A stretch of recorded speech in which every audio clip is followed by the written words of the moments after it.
सती जी हट करके वहां से पैदल चल दी। भगवान कहेंगे नहीं मानेगी सती, अपने गण को कहेंगी जाओ सती के पीछे चले जाओ, साथ में जाओ और सती को वहां पहुंचाओ जग में। सती जब वहां पहुंच गई तो वहां जो है उसकी बहन मिली तो कुछ नहीं बोली। एक माता जो थी वह थोड़ा सा बात की अपने पुत्री से, उसके बाद जो है जग में जाकर के बैठ गई। सती जब जग में पहुंची तो देखा कि सभी ब्रह्मा विष्णु शंकर सभी देवता वहां विराजमान हैं।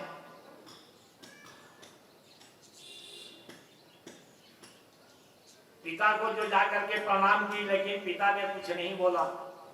पिता ने अपशब्द कहा कि पुत्री तुमको कौन निमंत्रण दिया जो तुमने यहाँ आया है जग में, इसलिए तुम आई हो यहाँ से अभी तुम चली जाओ। सती को जो है बड़ा क्रोध आया। सती जब जग में घूम के देखा तो सभी देवताओं का भाग रखा हुआ है, लेकिन शंकर का भाग कहीं नजर नहीं आया। सती ने कहा कि पिता दक्ष, तुमको जो है राजा होने का बहुत बड़ा घमंड हो गया है?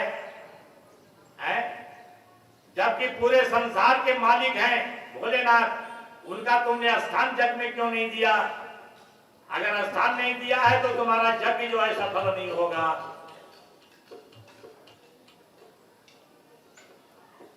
वहां भृगु जी थे यज्ञ करता। दक्ष ने कहा कि भृगु जी जग का रक्षा आप ये करें। कितने ही जो है सती अब शब्द कह दिया, कहेंगे दक्ष हमने तुमसे जन्म लेकर के हमने अपना कर दिया कि हम दक्ष पुत्री सती कहला रहे हैं। तुम्हारे ऐसे दुर्भाग्य कि यहां मेरा जन्म होना नहीं था, इसलिए आज तुम्हारा जो है दक्ष जग तुम्हारा सफल नहीं होगा। कहेंगे देखो वही सती जो है सो देखते देखते अपनी शरीर में जोग अग्नि को जो है प्रकट कर दिया। जब जोग अग्नि को प्रकट किया तो शरीर सती का जल करके गिर गया जमीन पर। अब उनका गण जो था वह सब वहां उत्पात मचाना आरंभ कर दिया और वहां जाकर के कोई दूध जाकर के शंकर भगवान को कह दिया कि सती को जल करके मर गई है जग में। शंकर भगवान को कोप हुआ, वह अपने जटा जो है सब खींच करके जमीन पर दे बनका मारे। तो भैरव का जन्म हो गया। अब जाकर के जो है दक्ष भोलेनाथ कहेंगे जाओ राजा दक्ष को जो है सिर तोड़ दो, काट दो, उसका जग जो है विध्वंस कर दो।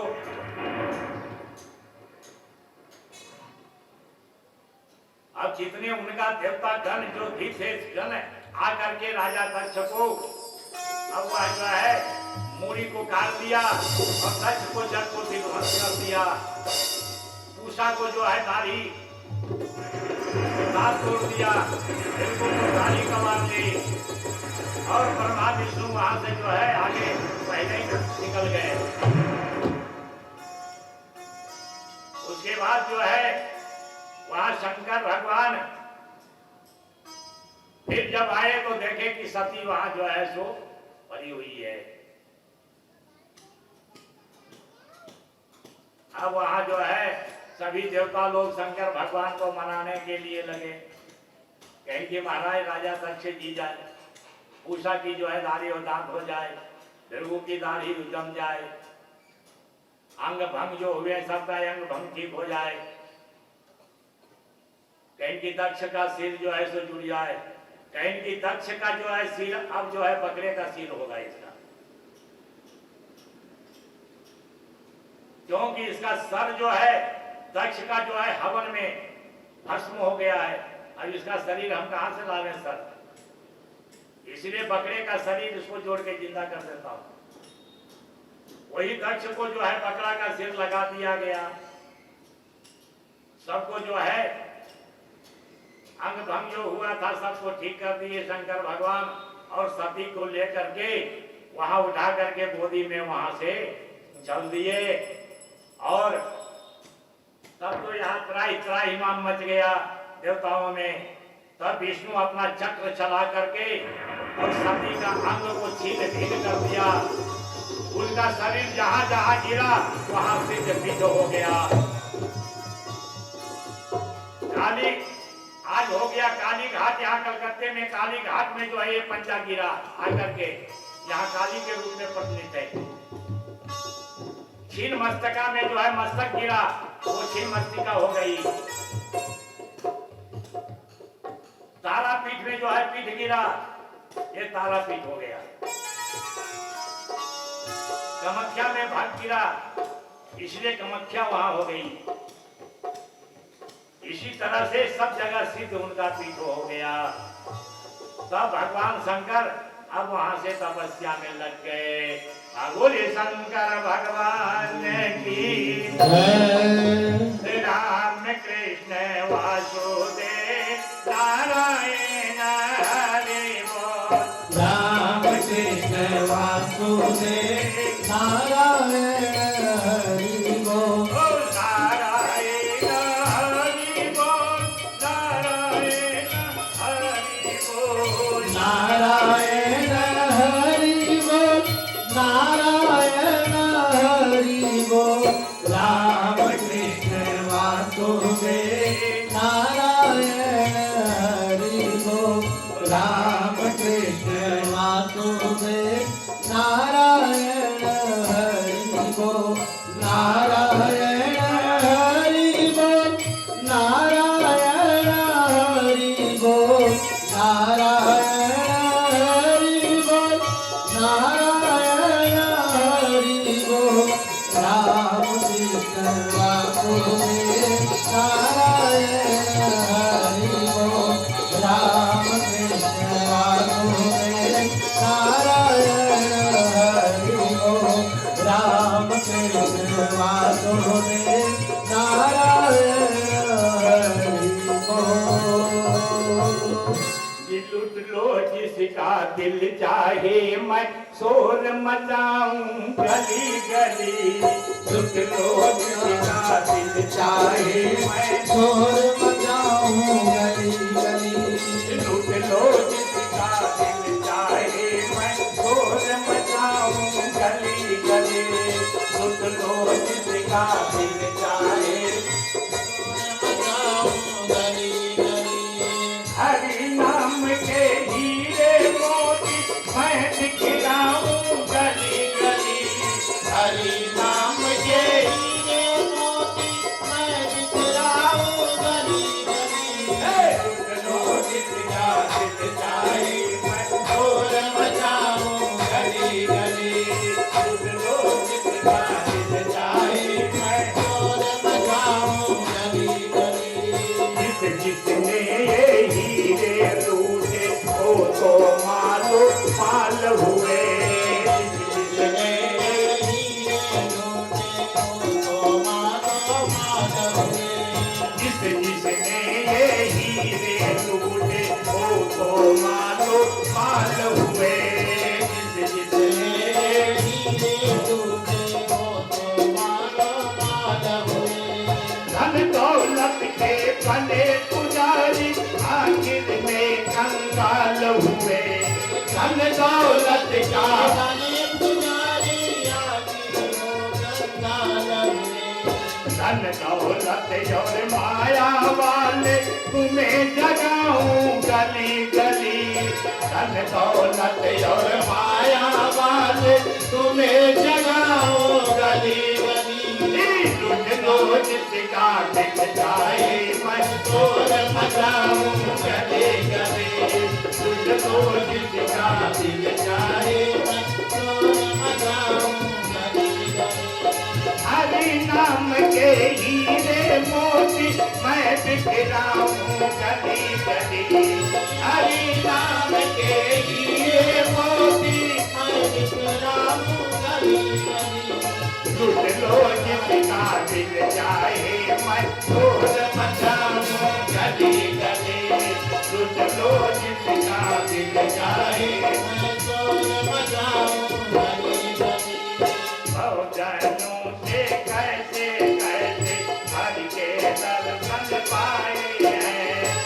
भक्तों ने तो कैसे कैसे हरि का दर्शन,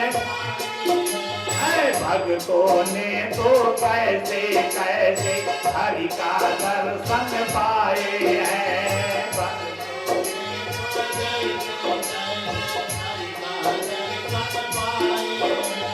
और भगवान ने कैसे कैसे भक्तों को अपनाए हैं, और भगवान ने कैसे कैसे भक्तों को अपनाए हैं। राम कृष्ण और गौतम का इतिहास सुनाऊं गली गली, राम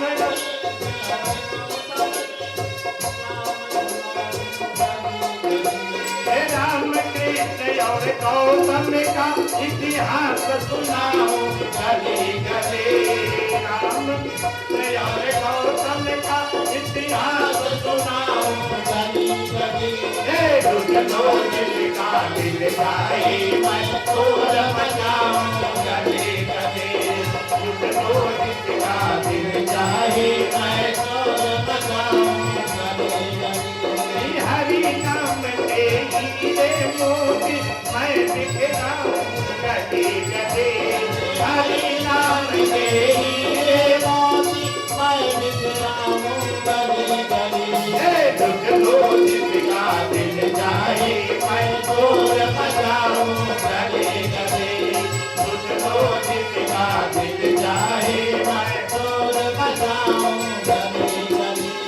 जब तक आशा है दुनिया की तब तक को पहचान नहीं, जब तक आशा है दुनिया की तब तक पहचान नहीं, जब तक आशा है दुनिया की तब तक तो पहचान नहीं, जब तक आशा है दुनिया की तब तो पहचान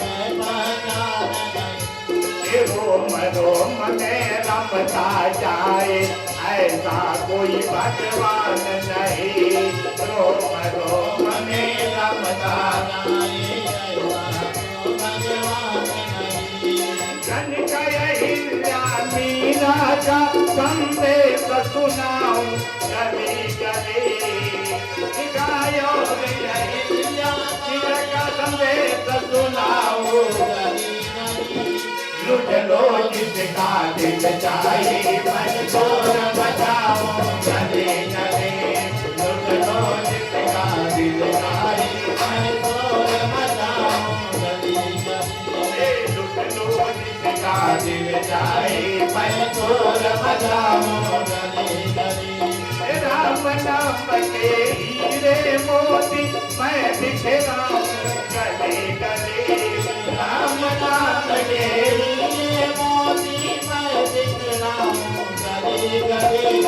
लुटनो जिसका दिल चाहे मैं शोर मचाऊं गली गली, लुटनो जिसका दिल चाहे मैं शोर मचाऊं गली गली, लुटनो जिसका दिल चाहे मैं शोर मचाऊं गली गली, लुटनो जिसका दिल चाहे मैं शोर मचाऊं गली गली।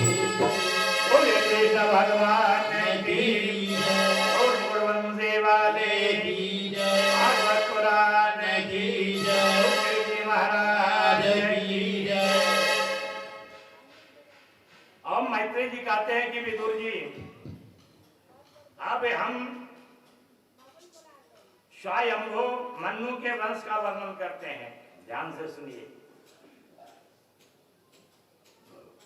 मन्नु के प्रिय भक्त और उतानपाद दो पुत्र हुए। उतानपाद की सुनीति और सुरुचि दो पत्नियां थी। उतानपाद्य को सुरुचि अत्यंत प्रिय थी और सुनीति जिसका पुत्र ध्रुव था उतनी प्रिय नहीं था उतानपाद को। एक समय राजा उतानपाद सुरुचि के पुत्र उत्तम को अपनी गोद में बैठा करके खिला रहा था, प्यार कर रहा था।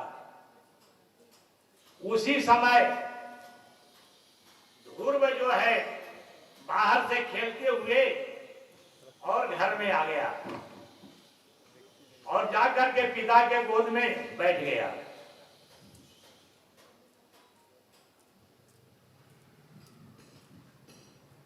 तब राजा ने सुरुचि के भय से उसका आदर नहीं किया। सुरुचि जब आई तो ध्रुव की को देख करके बोला कि ध्रुव, तुम इस गोदी में बैठने के लायक नहीं हो, तुम इस गोदी में से उतर जाओ, इस गोदी में हमारा पुत्र ही बैठेगा।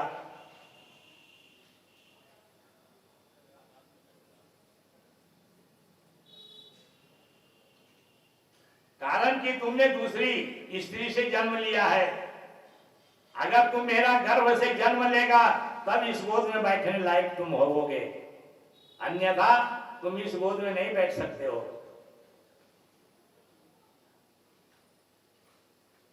अब ध्रुव को बड़ा जो है गलानी हुआ।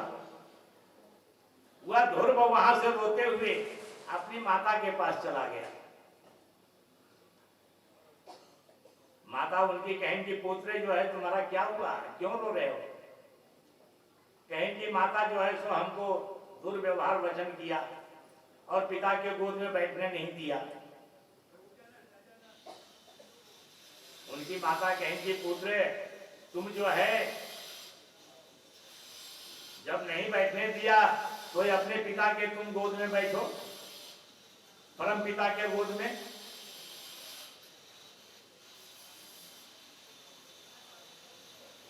भगवान की आराधना करो, तपस्या करो घर में बैठ के। ध्रुव जो है माता की वचन को कुछ भी नहीं सुना और वहां से तपस्या के लिए, भगवान को प्राप्त करने के लिए वह वन में निकल गया। वन में निकल करके जब जाते जाते जा रहा था तो नारद जी बीच में आ गए। कहेंगे देखो क्षत्रियों का तेज कितना है, अभी बच्चा है फिर भी माता का बात को सहन नहीं कर सका। नारद जी आए, कहीं ध्रुव पुत्र कहाँ जा रहे हो? कहीं कि भगवान के गोद में बैठने जा रहा हूं। नारद जी बहुत समझाए, कहें कि पुत्र तुम अभी छोटे हो, तुम्हारा इतना गलानी नहीं होनी चाहिए माता पिता के वचन पर। कहीं कुछ भी नहीं, मैं भगवान के गोद में बैठ करके ही रहूंगा पिता के। कहेंगे तब पुत्र अभी तुम्हारी छोटी अवस्था है, जंगल में भालू बाघ सिंह रहते हैं, तुम तपस्या कैसे करोगे? कहेंगे हम तपस्या करके भगवान को प्रसन्न करेंगे और उनके गोद में ही बैठूंगा, चाहे जो भी हो जाए। अब नारद जी ध्रुव का सहनशीलता देख करके कहेंगे बेटा जाओ नारायण का नाम रटो, कहेंगे भगवान का नाम बता देते हैं, यही नाम का जाप करो, ओम नमो भगवते वासुदेवाय, इसी का जाप तुम बेटा करो, भगवान अवश्य प्रसन्न तुम्हारे ऊपर हो जाएंगे। अब ध्रुव जी वहां से जा करके और गोदावरी के तट पर जो है अपना आसन को लगा दिए। आसन लगा करके बैठ गए और भगवान का नाम जो है जपना आरंभ कर दिए, तपस्या करना आरंभ किए।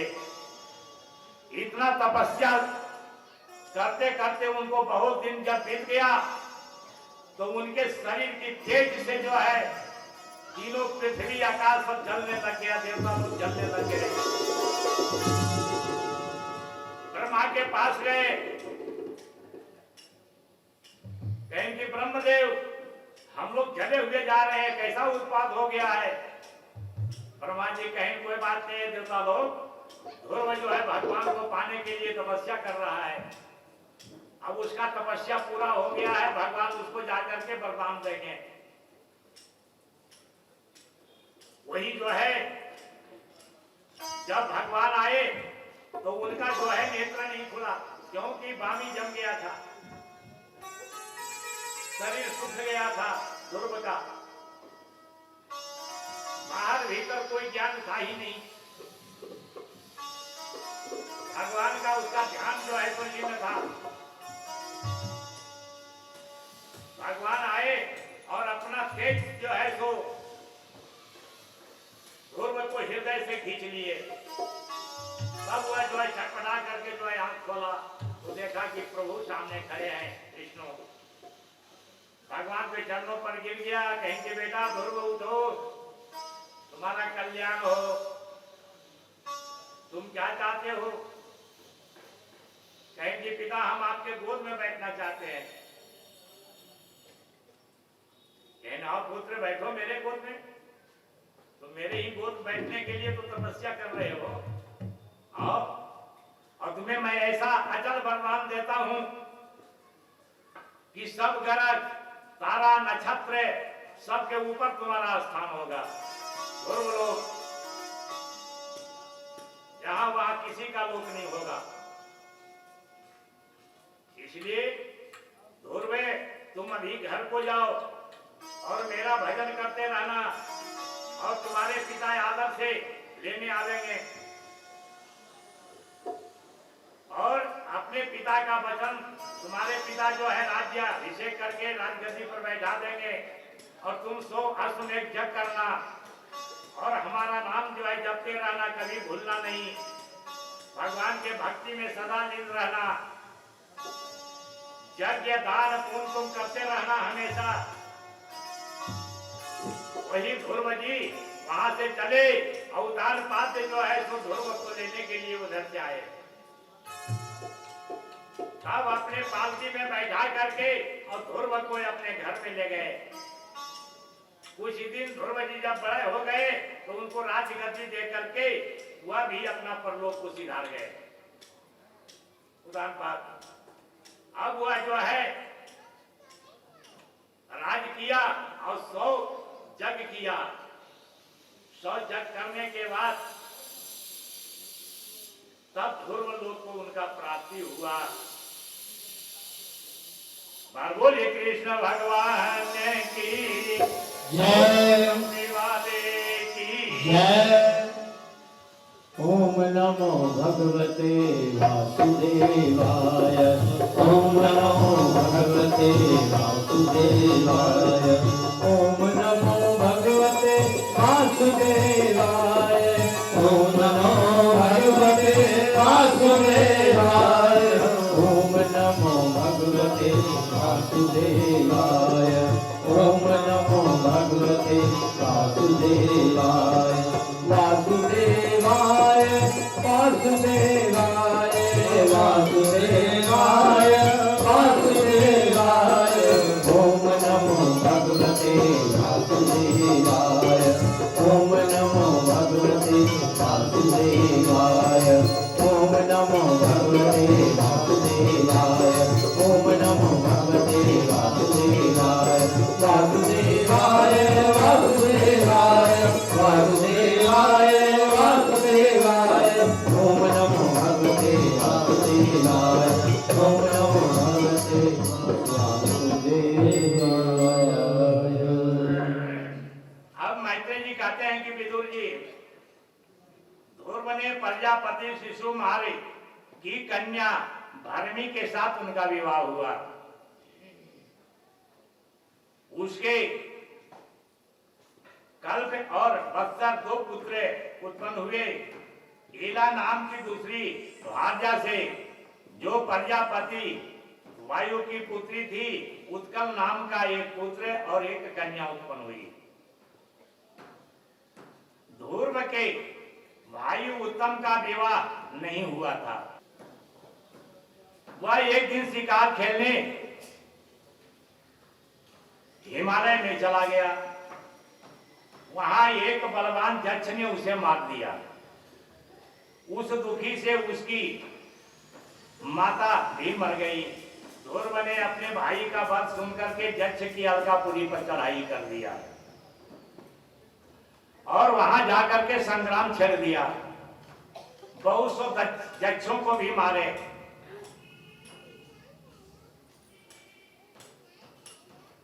और उसे अपने को पराजित मान करके ध्रुव के ही से कर्म की सभी यक्षों ने प्रशंसा की। अनंतर यक्षों ने भी मिलकर के एक साथ ध्रुव दुगने बाणों की वर्षा की, जिससे ध्रुव का रथ झट गया। तब आकाश में सीधे लोग हाहाकार करने लगे और बोले, मालूम करता है कि आज मनु बल से सूर्य अस्त हो जाएगा। ऐसा कहीं रहे थे कि जैसे निहार को बादल को हटा करके और सूर्य उदय होता है, उसी तरह से ध्रुव जी दक्षों की बाणों से हट करके और आकर के दिखाई देने लग गए। चारों ओर रण छोड़ करके यक्ष लोग भाग गए और संग्राम भूमि में युद्ध करने वाला कोई नहीं दिखाई दिया।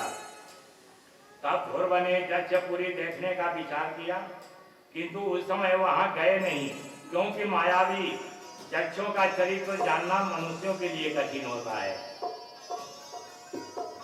थोड़ी ही देर में उड़ती हुई धूली दिखाई पड़ी, आकाश में मेघों से आच्छादन हो गया और बिजली चमकने के साथ भयंकर वज्रपात भी होने लगा। आकाश से रक्त आदि वर्षा होने लग गए। मनु मनुष्यों के घर गिरने लग गए और पत्थरों की वर्षा होने लग गई। समुद्र भी चारों ओर से उमड़ पड़ा। इस प्रकार यक्षों ने ध्रुव पर बड़ी भयंकर माया का प्रयोग किया। मैत्रेय जी कहते हैं कि विदुर जी, ऋषियों के ऐसे कल्याणकारी वचन सुनकर के ध्रुव ने अपने धनुष पर नारायण अस्त्र को चढ़ा दिया। उसके चढ़ाते ही यक्षों की सारी माया नष्ट हो गई। नारायण अस्त्र से भयंकर बाण निकलने लग गए, जिनसे शत्रुओं की सारी सेना छिन्न हो गई। जैसे कि ज्ञान का उदय होने पर कलेश का नाश हो जाता है, दुख का नाश हो जाता है। जब भगवान हृदय में वास करते हैं तो सारे दुख उसको नष्ट हो जाते हैं। तब सब यक्ष कुपित होकर के ध्रुव की ओर ऐसे ही दौड़े मानो सर्प गरुड़ की ओर दौड़ता है। ध्रुव ने उन सब के बाहु से काट दिया, किंतु क्रोध पाप का मूल कहा गया है। यह हमारे कुल के उचित नहीं है। सत्य पुरुष इसकी निंदा करते हैं। एक यक्ष के अपराध पर तुमने बहुत से निरपराध यक्षों को मार डाला है।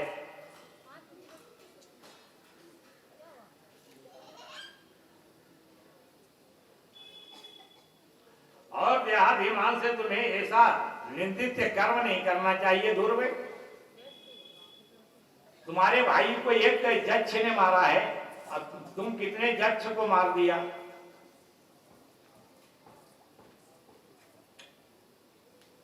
पशुओं के समान इस प्रकार प्राणियों की हिंसा करना उचित नहीं है। तुमने भगवान के कृपा पात्र और भक्तों के आदरणीय हो।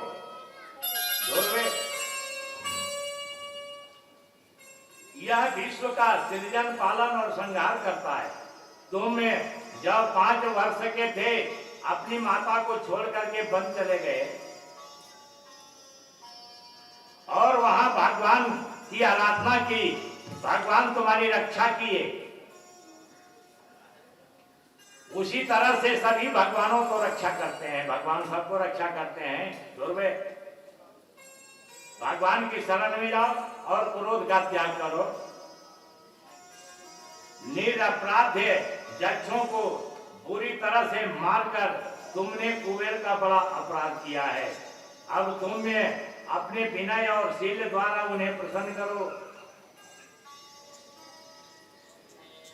अपने लोग जाने लगे तब ध्रुव ने सिर झुका करके अपने पितामह को प्रणाम कर क्षमा याचना की और युद्ध बंद कर दिया। मैत्रेय जी कहते हैं विदुर जी ध्रुव को युद्ध से निवृत्त जान करके भगवान कुबेर उनके पास आए। ध्रुव उन्हें देखते ही हाथ जोड़ करके खड़े हो गए।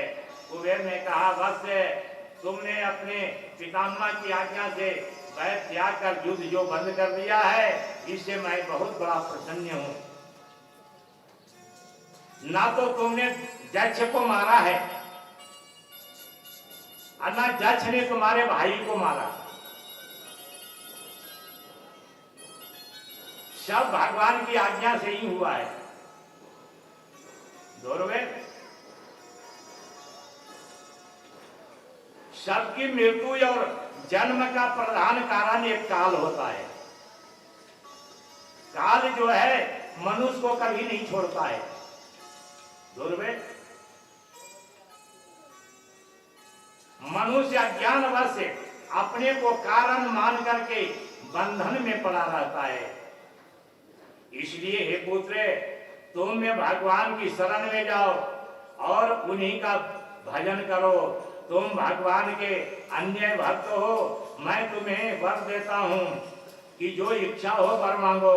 मैत्रेय जी कहते हैं विदुर जी कुबेर के आग्रह पर ध्रुव ने भगवान की निश्चल स्मृति रूपा भक्ति मांग लिया जिसे मनुष्य बिना प्रयास के संसार सागर को पार कर जाता है। कुबेर तथास्तु कह करके वहां से अंतर ध्यान हो गए। ध्रुव अपनी राजधानी को लौट आए और 100 अश्वमेघ यज्ञ राज्याभिषेक करके संपूर्ण राज तथा स्त्री पुत्र आदि का त्याग कर बद्री आश्रम को प्रहलाद जी चल दिए। वहां अष्टांग योग से मन को निश्चय करके भगवान के ध्यान में तलीन हो गए। ध्यान अंदर उनका शरीर रोमांचित हो गया। उसी समय सत्य दिशाओं को प्रकाशित करता हुआ एक दिव्य विमान आया, आकाश से उतरा जिसमें भगवान के सुंदर और नंद नामक के 2 पार्षद थे। ध्रुव ने पार्षदों को हाथ जोड़ करके प्रणाम किया। पार्षदों ने कहा कि राजन तुम्हारा कल्याण हो। इस दोनों भगवान के पार्षद हैं और आपको लेने के लिए आए हैं। भगवान ने आपकी तपस्या से प्रसन्न होकर आपको वह ध्रुव लोक प्रदान किए हैं।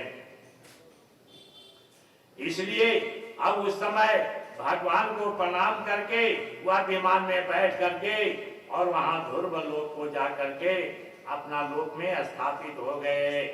बोले कृष्ण भगवान की वंशे वाले की भागवत पुराण की राम कृष्ण वासुदेव नारायण हरि बोल। राम कृष्ण वासुदेव नारायण हरि बोल। नारायण हरि बोल। नारायण हरि बोल। नारायण हरि बोल। नारायण हरि बोल। राम कृष्ण वासुदेव नारायण हरि बोल। नारायण हरि बोल। नारायण हरि बोल। नारायण हरि बोल। नारायण हरि बोल। राम कृष्ण वासुदेव नारायण हरि बोल। राम कृष्ण वासुदेव नारायण हरि बोल। कर ले नारायण से प्यार यही दुनिया में सार। कर ले नारायण से प्यार यही दुनिया में सार। कर ले नारायण से प्यार यही दुनिया में सार। कर ले नारायण से प्यार यही दुनिया में सार। ऐसी काया तुझे न मिलेगी बारंबार। ऐसी काया मुझे न मिलेगी बारंबार। कर ले नारायण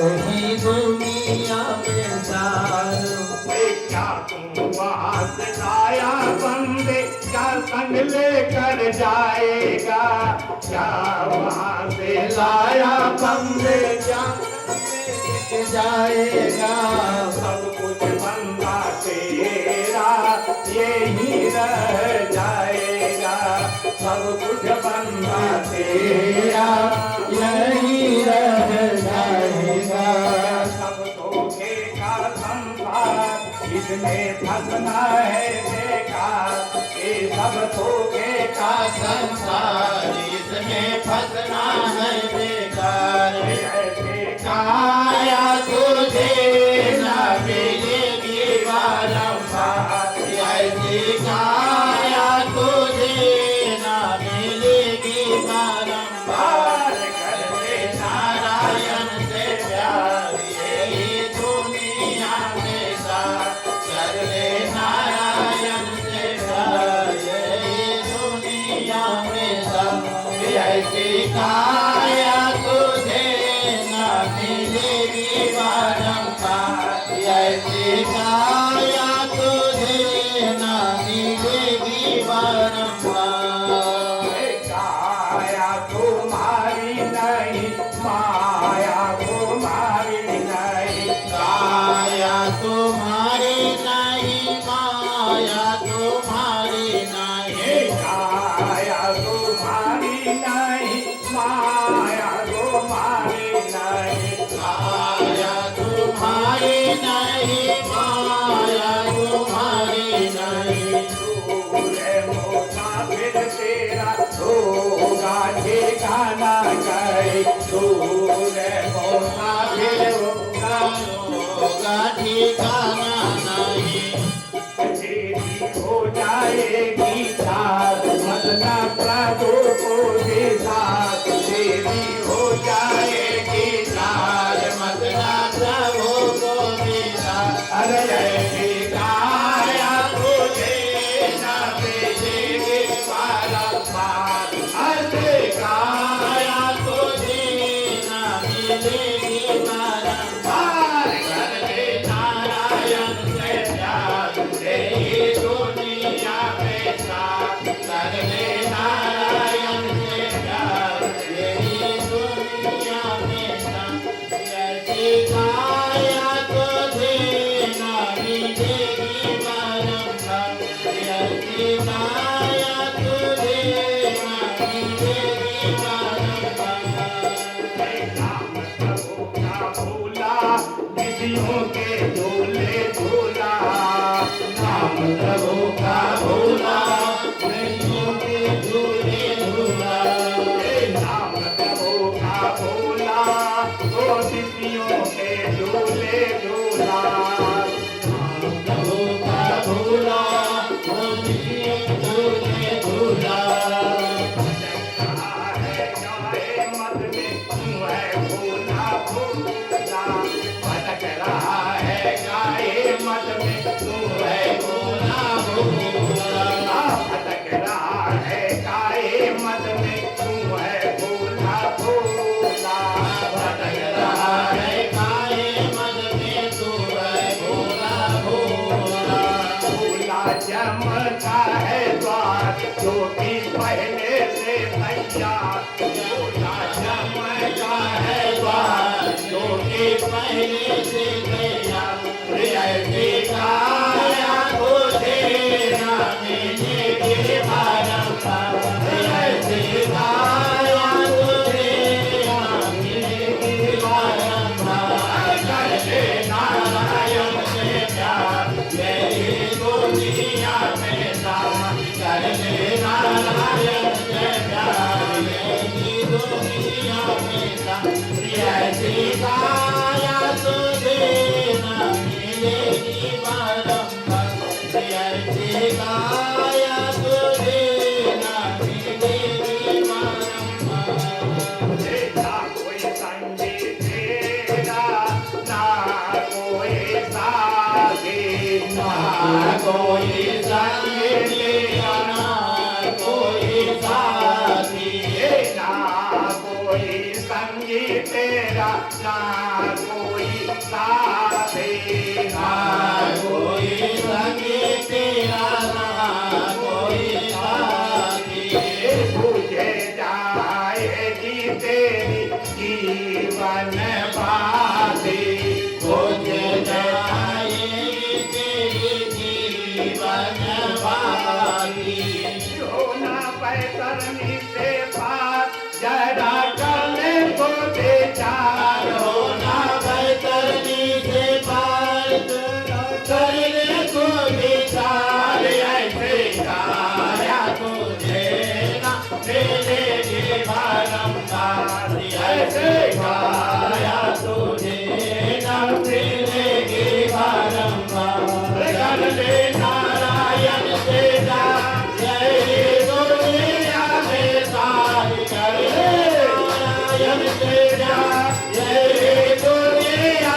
में सारी ऐसे काया तुझे ना मिलेगी बारंबार ऐसी काया तुझे ना मिलेगी बारंबार राम को मरते बंदे तू कृत कर दे राम सुमर ले बंदे कीर्तन करे ने राम को मरते बंदे तू कृत कर दे राम को सुमर ले बंदे कीर्तन करे ने हरि गुण गा के भैया बाबा से तू कर ले हरि गुण गाके भैया करे ले हरि गुण गा के भैया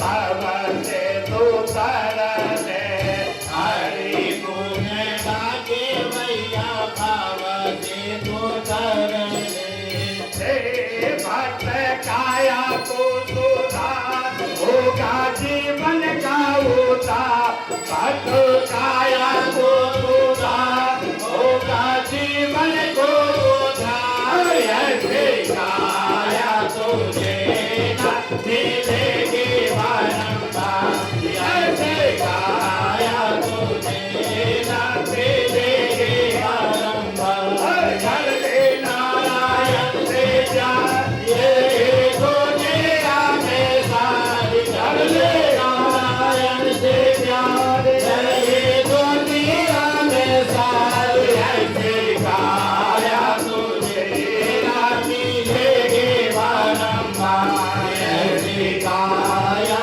तुझे ना मिलेगी बारंबार ऐसी काया तुझे ना मिलेगी बारंबार श्री कृष्ण भगवान की जय और गुरुवंशी वाले की भागवत पुराण की जो दे नारायण हरि बोल राम कृष्ण वासुदेव नारायण हरि बोल नारायण हरि बोल नारायण हरि बोल नारायण हरि बोल नारायण हरि बोल राम कृष्ण वासुदेव नारायण हरि बोल राम कृष्ण वासुदेव नारायण हरि बोल नारायण हरि बोल नारायण हरि बोल नारायण हरि बोल नारायण हरि बोल राम कृष्ण वासुदेव नारायण हरि बोल राम कृष्ण वासुदेव नारायण हरि बोल बोले कृष्ण भगवान के जय और गुरुवंशी वाले की जय भागवत पुराण की जय अब सूत जी कहते हैं सौनक जी मैत्रेय जी से कि ध्रुव चरित्र सुन करके विदुर जी ने पूछा कि हे भगवान वे परचेता कौन है और किसके पुत्र हैं जिनके यज्ञ में नारद जी ने ध्रुव चरित्र का गान किया था। इस पर मैत्री जी बोले, विदुर जी, ध्रुव के ज्येष्ठ पुत्र उत्कल ने पिता के वन चले जाने पर राज सिंहासन ग्रहण नहीं किया। वह जन्म से ही शांत चित्त सर्वत्र भगवान को देखने वाला और अपने स्वरूप को ही सर्वदा स्थित रखने वाला था। सदा भगवान को ही दिन रात देखा करता था। अब वृद्ध मंत्रियों ने उसे पागल समझ करके भरमी के कनिष्ठ पुत्र वत्सर को राज्य गद्दी पर बैठा दिया। वत्सर के 100 वृद्धि पत्नी से 6 पुत्र हुए थे। उसके ज्येष्ठ पुत्र पुष्य मारने के भी 6 पुत्र हुए।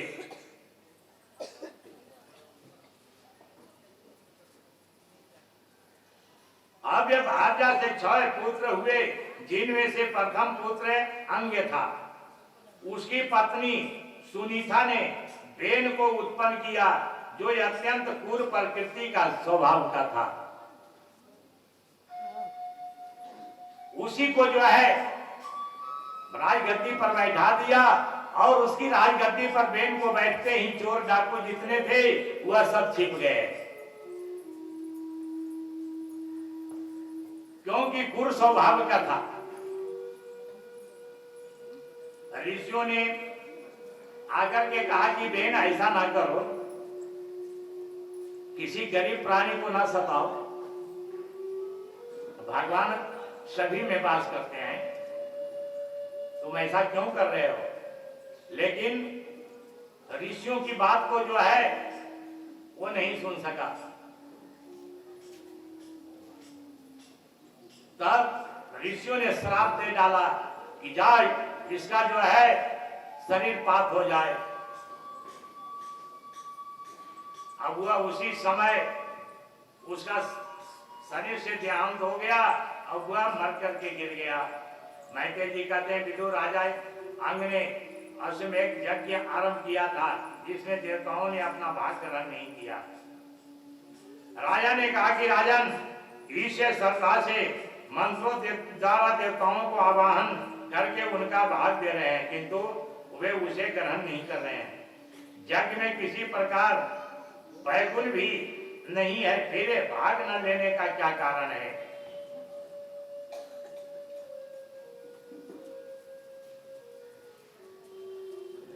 मैत्री जी कहते हैं, विदुर संसार का हित चाहने वाले मुनियों ने राजा को अभाव में बेन का ही राज्याभिषेक कर दिया था, जबकि प्रजा उसे चाहती नहीं थी।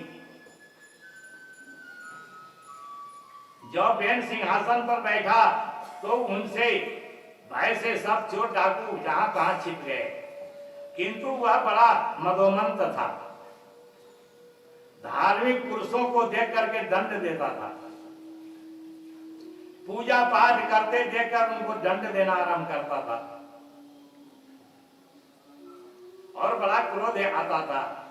उसने राज्य भर में ढिंढोरा पिटवा दिया कि मेरे राज्य में कोई पूजा पाठ हवन यज्ञ कोई नहीं करेगा, सिर्फ मेरा ही नाम जपेगा।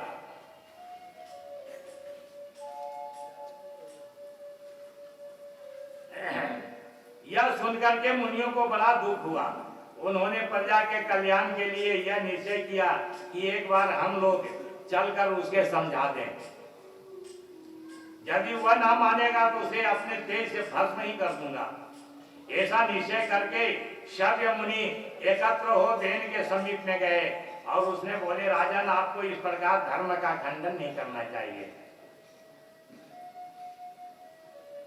धर्म से ही राजा और प्रजा का कल्याण होता है। भगवान विष्णु की प्रसन्नता का एकमात्र कारण धर्म ही है। उनकी प्रशंसा से ही सबको परलोक में सदगति प्राप्त होती है। इसलिए आप धर्म के विरुद्ध है इस प्रकार की घोषणा ना करें और धर्म को बंद ना करें। हम जो कुछ उपदेश दे रहे हैं उसे ध्यान से सुन लें। धर्मेण राजं लभते मनुष्य स्वर्ग च धर्मेण नरः प्रयाते। हे राजन, मनुष्य धर्म से ही राज्य प्राप्त करता है, धर्म से ही स्वर्ग को जाता है और धर्म से आयु भी प्राप्त करता है और कीर्ति तपस्या एवं धन का उपार्जन करता है एवं धर्म से ही उसे मोक्ष प्राप्ति होती है। इससे लोक में तथा परलोक में धर्म का ही उसको काम आता है और धर्म ही माता पिता सखा भी है, रक्षा करने वाला तथा मोक्ष देने वाला धर्म ही है।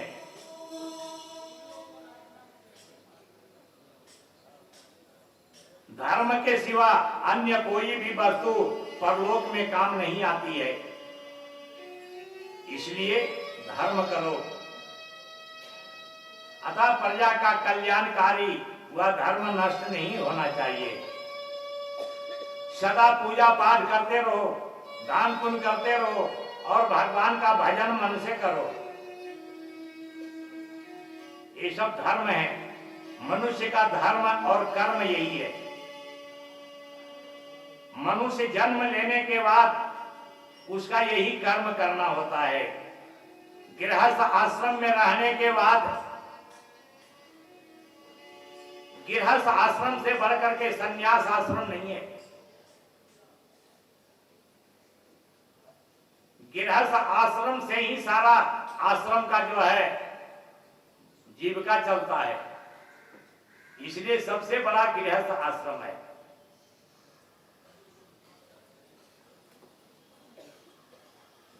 गृहस्थ आश्रम में कहा गया है कि दान करो, हवन करो, पूजा करो, पाठ करो,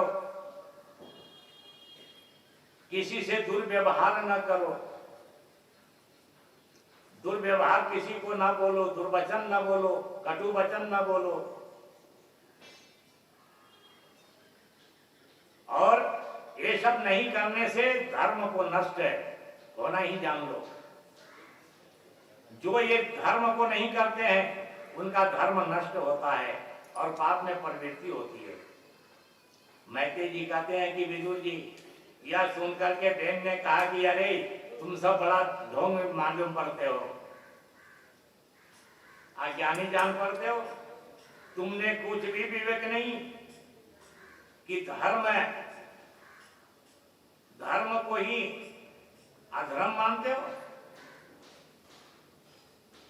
क्या वृत्ति देने वाले अपने स्वामी को छोड़ करके और दूसरे को जो है ध्यान करते हो? खाने पीने के लिए हम सबको देते हैं और तुम कहते हो कि भगवान को भजो, भगवान खाने के लिए दे रहे हैं तुम लोग को।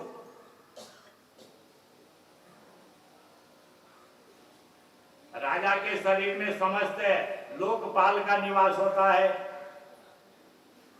इसलिए तुम लोग हमारा भजन करो।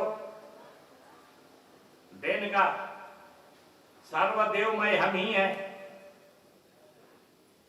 तुम सब मेरी आराधना करो, मुझसे अन्य आराध्य देवता कौन है उसको बताओ। इस प्रकार ऋषियों को यहाँ भंग करने पर वे अत्यंत कुपित हो उठे। कोप से उनके नेत्र लाल हो गए और शरीर कांपने लग गया ऋषियों को। उन्होंने उसे डांटते हुए कहा कि अरे मूर्खे राजा, इसे मारो मारो, यह स्वभाव से ही क्रूर तथा महापापी है, यह निर्लज्ज है, भगवान की निंदा करता है, इसके जीवित रहने से जगत का नाश ही हो जाएगा। ऐसा कहकर ऋषियों ने क्रोध है भरी दृष्टि से उसकी ओर ताका और साथ ही एक भयंकर हुंकार की, जिससे वह सिंहासन से उलट करके नीचे गिर गया, गिर पड़ा एवं उसके प्राण पखेरु उड़ गए। इस पर राज्य भर में चारों ओर हाहाकार मच गया। धर्म नास्तिक बेन का इस प्रकार नाश कर ऋषि अपने अपने आश्रम को चले गए। सुनीता बेन के सबको तेल में डुबा करके डाल के रख दिया और रक्षा करती रही। एक दिन मुनिगण सरस्वती नदी तट पर बैठे हवन करके भागवत कथा का प्रवचन कर रहे थे। भागवत का उन्हें नाना प्रकार के उत्पात दिखाई दिए। चोर प्रजा का धान लूट रहे हैं। उपद्रव दिन बढ़ने लग गया। यह देखकर ऋषि एकत्र होकर के पुनः राजभवन में गए। वहां उन्होंने अराजकता की निवृत्ति के लिए बेन की दक्षिण उरु का मथन किया शरीर का, जिससे एक छोटा सा पुरुष बौना उत्पन्न हुआ। वह अत्यंत काला और कुरूप था। उसकी भुजाएं बहुत छोटी और मोटी, छोटे पैर। मुनियों से कहा कि क्या आज्ञा है? मुनि ने कहा निषाद बैठ जाओ। इसे हुआ निषाद हो गया।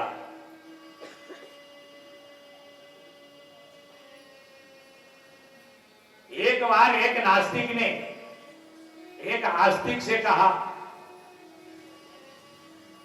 एक आस्तिक संत के निकट जाकर के प्रश्न किया कि तुम्हें प्रतिदिन आहार कहां से आता है? आस्तिक ने कहा कि प्रभु के अक्षय भंडार से आता है। नास्तिक बोला खाते हो हम लोगों का और नाम लेते हो भगवान का।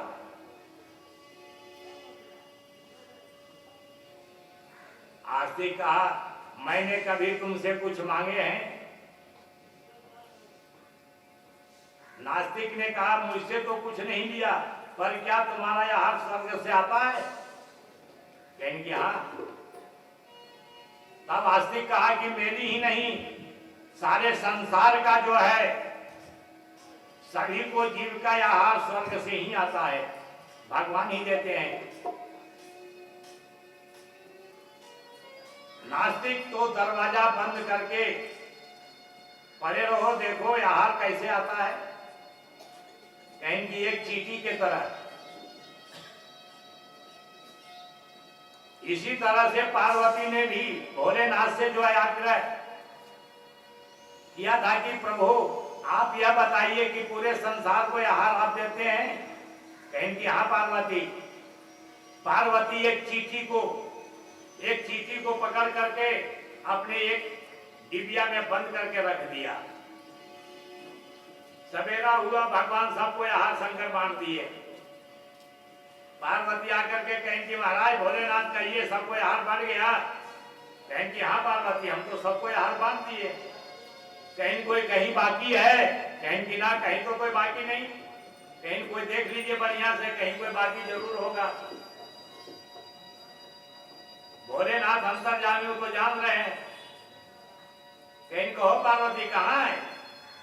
कहीं एक चींटी को हमने अपने डिब्बी में बंद करके रख दिया, उसको आहार दिए हैं। कहीं जाकर के देखो। जब डिब्बी खोल करके पार्वती देखा तो चींटी के मुंह में एक जो है चावल का कंडी जो है पड़ा हुआ है। जाकर के हाथ जोड़ के कहीं क्षमा कीजिए प्रभु, धन्य है आप सभी जगत को आहार देने वाले। आप कहीं कोई भूखा नहीं सो सकता है, सबको आहार आप देते हैं। तब आस्तिक ने कहा कि बहुत ठीक तो कहा, बालक था तब 2 वर्ष तक पड़ा ही रहता था तो भी आहार तेरे मुख में पहुंच ही जाता था कि नहीं? नास्तिक क्या तुमने कभी कोई ऐसा मनुष्य भी देखा है जो बिना बोए काट सकता है? कहेंगे हाँ। आस्तिक कहा कि ये तो तुम ही को हम देख रहे हैं। तुम अपने माथा का जो है चूल क्या कभी बोया था तुम जो आज उसको काटते हो? बताओ पहले।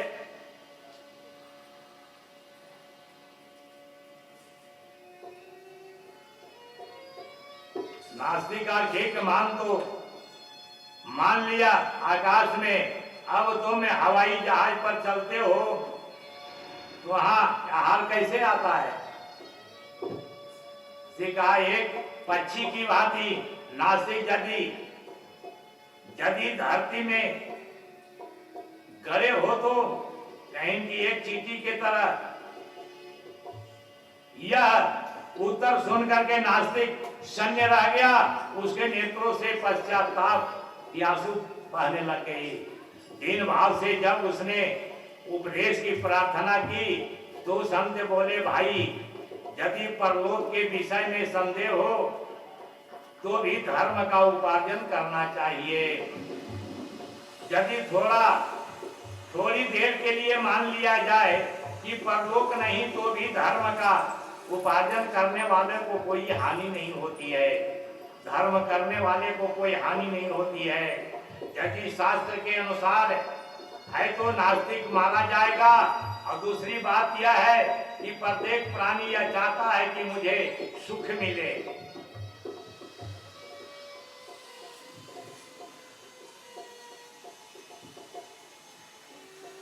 किंतु वह सुख धर्म के बिना मिल नहीं सकता। बिना भगवान के भजन किए हुए सुख प्राप्त नहीं हो सकता है। इसलिए मनुष्य को सर्वथा धर्म का उच्चारण करना चाहिए। महात्मा का उपदेश सुनकर नास्तिक मुक्त हो गया और उसी दिन से आस्तिक नास्तिक जो था वह आस्तिक बन करके और भगवान के भजन करने लग गया और महात्मा के चरण पकड़ करके क्षमा याचना ये महात्मा लोग आशीर्वाद दे करके वहां से चल दिए। और मैत्री जी कहते हैं कि विदुर जी फिर ऋषियों ने अपुत्र राजा बेन की दोनों भुजाओं का मथन किया, जिनसे एक जोड़ा उत्पन्न हुआ, जिसमें पुरुष महाराज पृथु और कन्या उसकी पत्नी अरुचि थी। ये दोनों भगवान विष्णु और लक्ष्मी के अंश थे, अतः इनका परस्पर विवाह विरोध नहीं था। इन्हें देख करके देवगण आकाश में धुंधुभी बजाने लग गए, गंधर्व गाने लग गए और अप्सराएं नाचने लगी। जगत गुरु ब्रह्मा देवताओं के साथ वहां आए।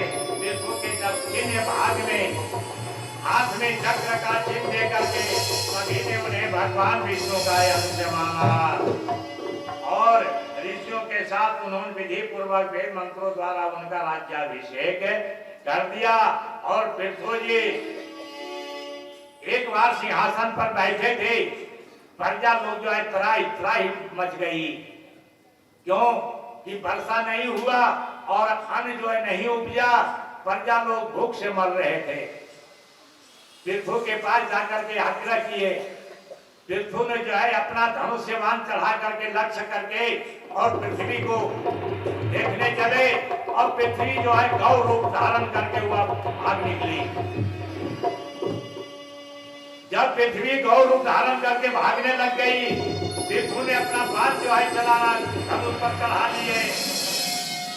पृथ्वी हाथ जोड़ करके खड़ी हो गई, कहेंगी महाराज ऐसा ना करें, स्त्री को वध करना सबसे महापाप होता है। पृथु जी ने कहा कि धरती तुम माया से गौ बनी हो, सारे धन को तुम निगल गई हो और प्रजा में भूखमरी हो गया है, इसलिए तुम्हें मार करके तुम्हें मेजा से अपने प्रजा को जो है पेट भरूंगा। कहेंगे राजन ऐसा मत कीजिए, अगर आप उपाय करें तब जो है धन प्राप्त कर सकते हैं। पृथु जी ने कहेंगी कहो क्या उपाय है?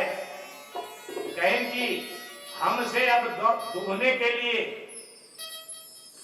अपने पात्र में जो है एक बछड़ा किसी को बना करके और अन्न को दूह ले। तो उस समय प्रहलाद को बछड़ा बना करके और सोने के पात्र में कप्य को दूह लिए और ऋषि लोग जो है हव्य को दूह लिए और लोगों जो है सो सब अपना अपना पात्र लेकर के हमको दूह लिए और राक्षस लोग जो है लोहे के पात्र में मदिरा को धो लिए। सभी अपना अपना पात्र में अन्य दूध दही सबको दूह करके और पृथ्वी को समतल बना दिया। उसके बाद ये प्रजा में फिर अन्न उत्पन्न होने लग गया और प्रजा फिर से सुखी हो गया। फिर राजा अपना सिंहासन पर बैठ करके और राज्य महल में आ गए और राज्य करने लग गए। और बोले कृष्ण भगवान की और वंदे वाले की। राम कृष्ण वासुदेव नारायण हरि बोल। राम कृष्ण वासुदेव नारायण हरि बोल। राम कृष्ण वासुदेव नारायण हरि बोल। राम कृष्ण वासुदेव नारायण हरि बोल। नारायण हरि बोल। नारायण हरि बोल। हरि बोल। नारायण हरि बोल। राम कृष्ण वासुदेव नारायण हरि बोल। राम कृष्ण वासुदेव नारायण हरि बोल। हरि बोल। नारायण हरि बोल। नारायण हरि बोल। नारायण हरि बोल। राम कृष्ण वासुदेव नारायण हरि बोल। राम कृष्ण हरि बोल। नारायण हरि बोल। नारायण हरि बोल। नारायण हरि बोल। राम कृष्ण वासुदेव नारायण हरि बोल। राम कृष्ण वासुदेव नारायण हरि बोल। राम कृष्ण वासुदेव नारायण हरि बोल। यौवन धन और जीव को जातन लागे वार। प्रेम सहित नारायण भजो जीवन का है यह सार। जीवन का सार वही है कि नारायण को भजन करो, भगवान का भजन करो। ले ले सहारा हरि नाम का, राम बिना जीना किसे काम का। ले ले सहारा हरि नाम का, राम बिना जीना किसे काम का। ले ले सहारा हरि नाम का, राम बिना जीना किसे काम का। ले ले सहारा हरि नाम का, किसे काम का। फिल्मी ने रघुवर से प्रेम बढ़ाया था। फिल्मी ने रघुवर से प्रेम बढ़ाया था। बेरों को राम जी ने जब भोग लगाया था। बेरों को राम जी ने भोग लगाया।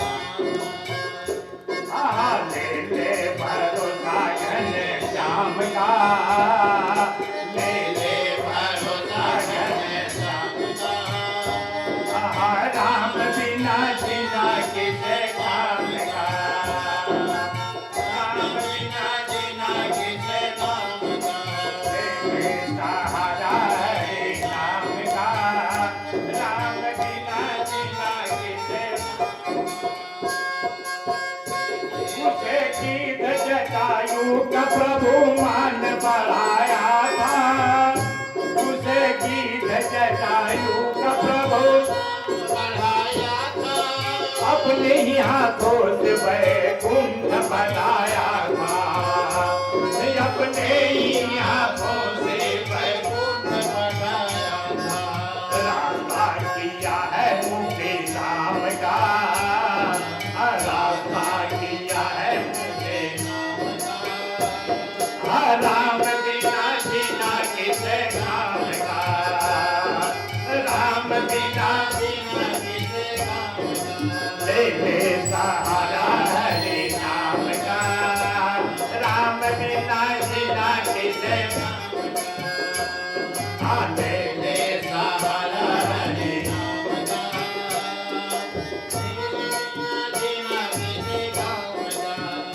में मगन हो श्री राम का ध्यान किया, तुलसी में मगन हो के श्री राम का ध्यान किया, भगवान के हाथों सरदा से नमन किया, भगवान के चरणों में सरदा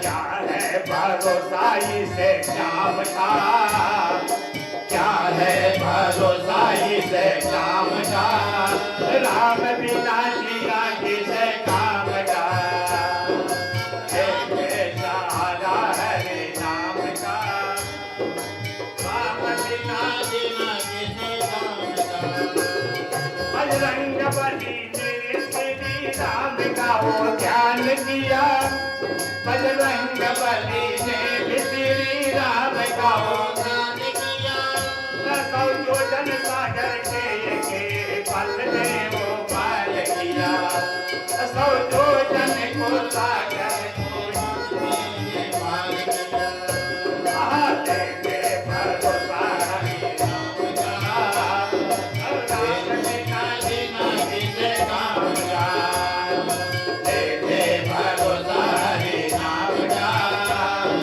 राम बिना जीना किसे काम का, भरोसा हरि नाम का, राम बिना जीना किसे काम का, तेरे भरोसा हरि नाम का, तेरे बिना जीना किसे काम का, तेरे भरोसा हरि नाम का, तेरे बिना जीना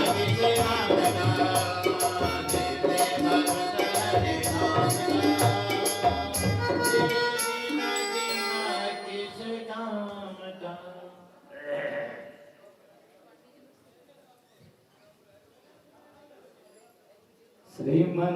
श्रीमन्नारायण श्रीमन्नारायण श्रीमन्नारायण नारायण नारायण श्रीमन्नारायण श्रीमन्नारायण श्रीमन्नारायण नारायण नारायण श्रीमन्नारायण श्रीमन्नारायण श्रीमन्नारायण नारायण नारायण श्रीमन्नारायण नारायण नारायण लक्ष्मी नारायण लक्ष्मी नारायण लक्ष्मी नारायण नारायण नारायण श्रीमन्नारायण श्रीमन्नारायण श्रीमन्नारायण नारायण।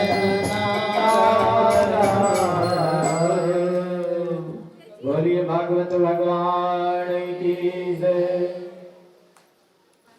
लाइए जा पी लीजिए आप, हमारा कथा स्टार्ट रहेगा।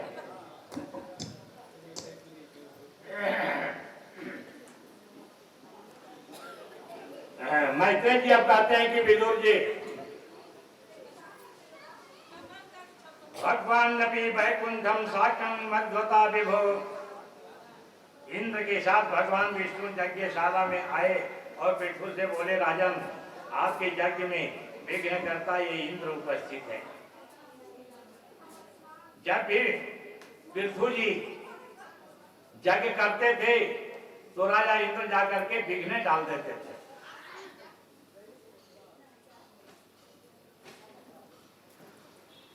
तो विद्वान पुरुष शरीर में अभिमान करके प्राणी से द्रोह नहीं करते। आप तरीके विद्वान यदि माया से मोहित होकर के प्राणियों से द्रोह करें तो सत्संग करने वाला फल ही क्या रहेगा। विद्वान का पंडित के 8 गुण कहे गए हैं, उन्हें सुनो। कपट न करना, दूसरों की निंदा न करना, निष्ठुर शब्द न कहना, यदि कोई अप्रिय वचन कह दे तो उन्हें सह लेना,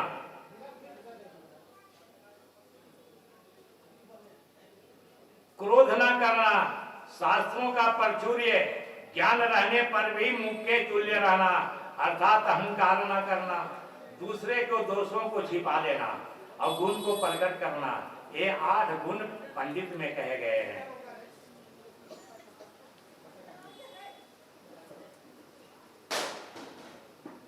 पंडित को जो है 6 कर्म है।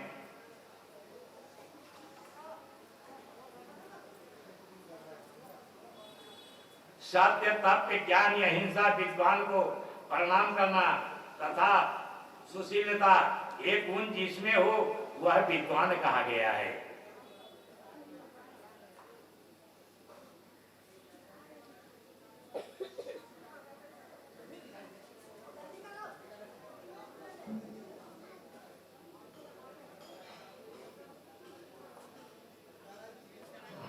केवल पुस्तक पढ़ने से विद्वान नहीं होते हैं।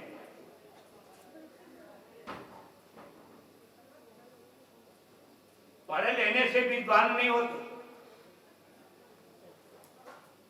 विद्वान जो है ज्ञान से होता है। कोई बहुत बड़ा अगर पढ़ा लिखा हो और ज्ञान ही नहीं हो तो उसको जो है विद्वान नहीं कहा गया।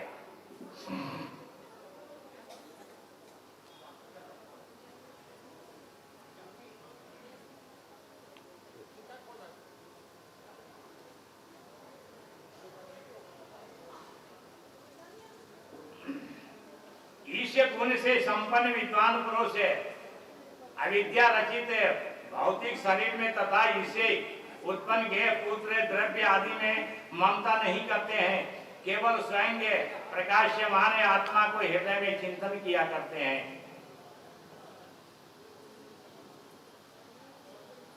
और दुख ही और सुख ही और अपमान, मान या अपमान अनुभव नहीं होता है। जो कामना रहित होकर के श्रद्धा भक्ति से मेरा भजन करता है उनका अंतःकरण शुद्ध हो जाता है, निर्मल हो जाता है और उसमें मेरी अनुभूति होने लगती है। हे राजन, आत्मा से भिन्न देहाभिमानी जीव को संसार की अनुभूति होती है। जब शरीर में अहम पैदा हो गया, हम पैदा आ गया तो कभी भगवान को पा नहीं सकता है।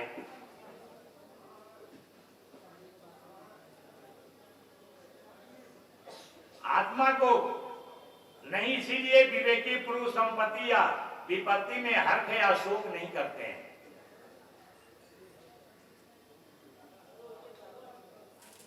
क्योंकि उनका प्रेम मुझ में सदा बना रहता है। संसारी पुरुष जिन्हें विपत्तियां समझते हैं वे विपत्तियां नहीं, और जिन्हें संपत्तियां समझते हैं वो संपत्ति नहीं, सब मिथ्या। भगवान की स्मृति के लिए विपत्ति और भगवान की स्मृति ही संपत्ति है।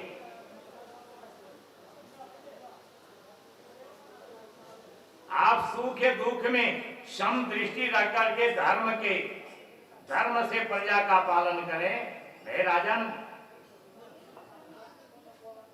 उससे आपको परलोक में आपको प्रजा के पुण्य का 6ठा भाग्य प्राप्त हो जाएगा। जो राजा प्रजा पर कर लगाकर उसकी रक्षा नहीं करता वह प्रजा के पाप का भागी बनता है।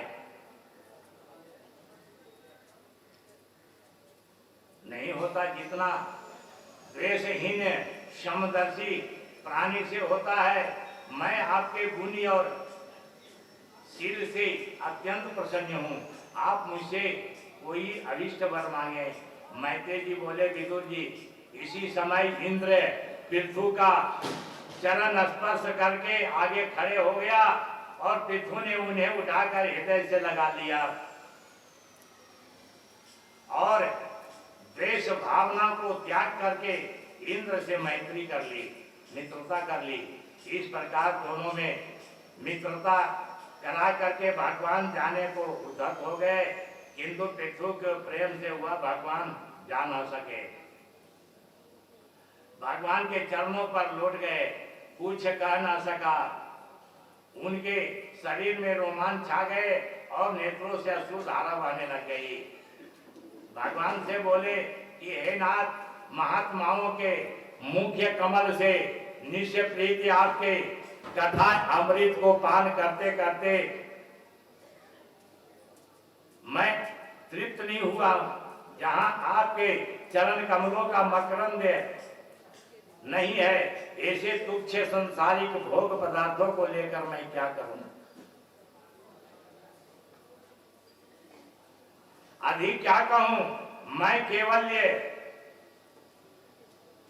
भी नहीं चाहता, दो कानों से आपकी कथा सुनकर मेरी तृप्ति नहीं होती है, इसलिए आपकी अमृतमयी कथा सुनने के लिए मेरे दो कानों में 10,000 कान की शक्ति आ जाए।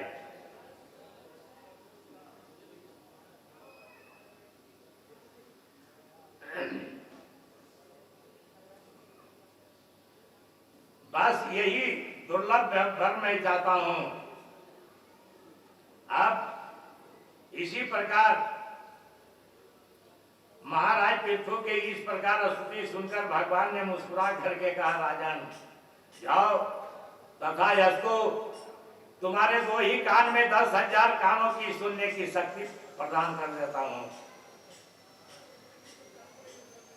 सर्वथा मुझमें निश्चल भक्ति रहेगी, जिससे तुम मेरी दुर्त्य माया का अतिक्रमण कर सकोगे। यह कह करके भगवान महाराज पृथु से पूजित होकर के उनका मन हरण कर अपने दिव्य धाम वैकुंठ को चले गए। महाराज पृथु भगवान की दिव्य छवि निहारते रह गए। तदनंतर राजा ने वहां उपस्थित सभी देवता, ऋषि मुनि आदि का दान मान से पूजन करके सबको संतुष्ट करके और वहां से सभी को विदागरी किए। सभी दान मान लेकर के वहां से चले गए। सूजी ने कहा कि शौनक, महाराज पृथु का अनुभव दिव्य जय सुनकर विदुर जी बड़े प्रसन्न हो गए। ब्राह्मणों द्वारा अभिषिक्त महाराज पृथु ने प्रजा के रक्षार्थ पृथ्वी का दोहन कर जो लोकोत्तर कर्म किया, ये लोकपाल भी नहीं कर सकते हैं कि सभी से पृथ्वी से धन को जो है दूर करके और सभी को संतुष्ट करवा दिए पृथु जी।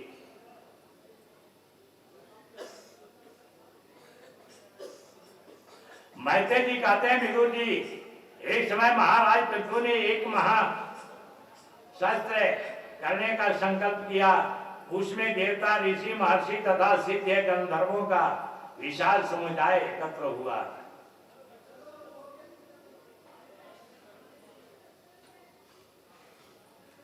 सभासदों से कहा कि सभा वृंद, मुझे एक जिज्ञासा है, उस पर आप लोग विचार करें। आप लोगों ने मुझे राजा बनाया है जरूर, और राजा का कर्तव्य है कि प्रजा की धर्म से प्रवृत्ति करे। राजा प्रजा से धर्म करावे, जिससे मेरा राज्य सदा प्रजा दोनों ही दिव्य लोगों को प्राप्ति हो सके। इसलिए मैं चाहता हूं कि मेरी सारी प्रजा भगवान के दिव्य चरित्रों का श्रवण, मनन और कीर्तन किया करे तथा तन, मन और धन से उन्हीं में लगा रहे।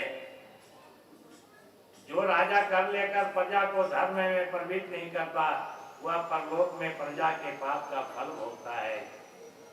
हे राजन, केवल मृत्यु की पुत्री सुनीता का पुत्र बहन अपने माता मां के दोष से धर्म कर्म से च्युत हो गया था, गिर गया था धर्म कर्म से, इसलिए उसका ऐसा गति हुआ। अब बहन की शरीर को मथन करने से आपका पृथु जी का उत्पत्ति हुआ है, इसलिए आप धर्म में प्रवृत्त हो जाएं। भगवान के चरण कमलों की सेवा में प्रतिदिन बढ़ती रहें। अभिरुचि संसार तत्व प्राणियों के अनेक जन्मों के संचित अंतःकरण के मैल को वैसे ही धो डाले जैसे गंगा मनुष्यों को पाप रहित कर देती है।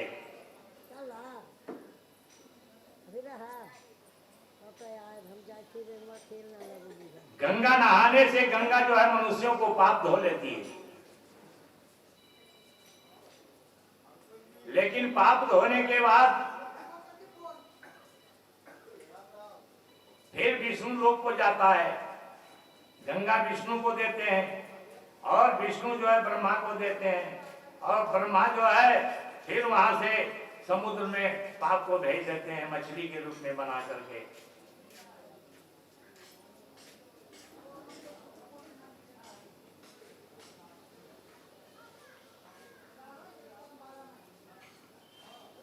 मैत्रेय जी कहते हैं विदुर जी महाराज पृथु का ऐसा अधोक कर्तव्य सुनकर सभी ऋषि महर्षि बड़े प्रसन्न हो गए और उनके हृदय गदगद हो उठे। और वे मुक्त कंठ से साधु कह करके महाराज की प्रशंसा करते हुए बोले, हे महाराज आप धन्य हैं, भगवान ने आपकी इस प्रकार निष्ठा देकर के हमारे आनंद की सीमा न रही। भगवान से प्रार्थना करते हैं कि आपकी प्रजा प्रेम भगवान में उत्तरोत्तर नित्य बढ़ती रहे।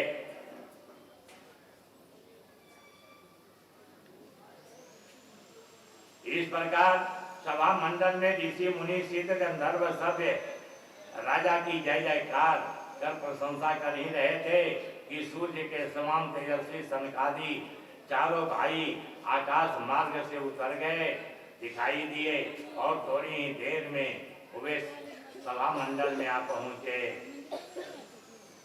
भगवान मैंने ऐसा कौन पुण्य किया जिसे आप ये महानुभावों को दर्शन हो गया, जिसे घर कृपा करके आप ये लोग पहुंच जाते हैं, वह निर्धन भी धनी हो जाता है। हे भगवान आप तो मुझको दर्शन दे करके कहा गया है कि सत्पुरुषों का संग श्रोता एवं वक्ता सबके लिए हितकर होता है, सत्संग मनुष्यों के लिए पारस्य मणि कहा गया है। इसलिए भगवान का भजन मनुष्य को सदा करना चाहिए, भगवान का भजन कभी नहीं छोड़े। खाते पीते सोते बैठते हर समय मन में भगवान का जो है चिंतन करे और भजन करे। इसलिए अपना कल्याण चाहने वाले पुरुषों को थोड़ा सा समय निकाल करके प्रतिदिन अवश्य सत्संग करना चाहिए और भगवान का भजन करना चाहिए। तभी भागवत कथा श्रवण से बढ़ करके दूसरा श्रेष्ठ धर्म नहीं है।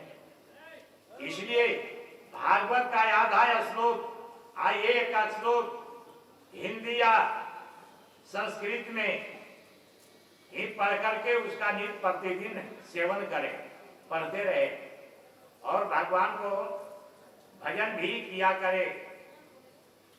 और जहां भागवत की कथा होती है वहां जाकर के सुना भी करे, भगवान का श्रवण करे।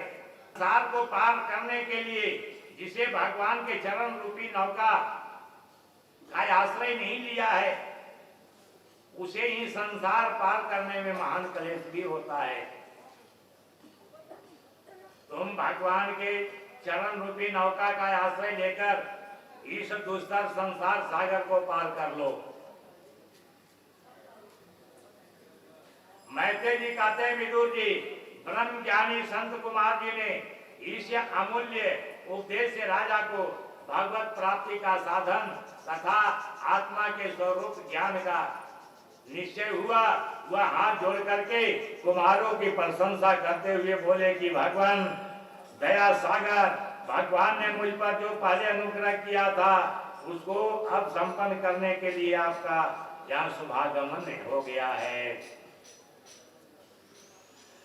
जो विपत्ति रूपी अंधकार दूर करने में, सहस्त्रों सूर्य के समान अभिष्ट वस्तु प्रदान करने में, कामधेनु के समान तथा अपार संसार समुद्र को पार करने में, और चारों कुमार बड़े प्रसन्न हो गए और वे राजा के विनय तथा शील को प्रशंसा करते हुए आकाश मार्ग से फिर चले गए और राजा तीर्थों को आश्वासन देकर आशीर्वाद दे करके और वहां से चल दिए। राजा उनके उपकार का बार बार स्मरण कर अश्रुपूर्ण नेत्रों से उनकी छवि निहारते रह गए। उस दिन से राजा ने अपने को कृतज्ञ मान लिया और द्रविण और ब्रिक नाम के पुत्र उत्पन्न किए। सब लोक के परलोक तेज राजा पृथु ने अकेले ही धारण किया और यथा समय उनका सत्कार कर दिया। एक समय की बात है, कहा गया इसे संसार में उनकी इतनी कीर्ति फैली कि वे भगवान श्री राम के तरह सबके कानों तक पहुंच गया। एक समय एक काला कीड़ा गाड़ी के लीक पर जा रहा था।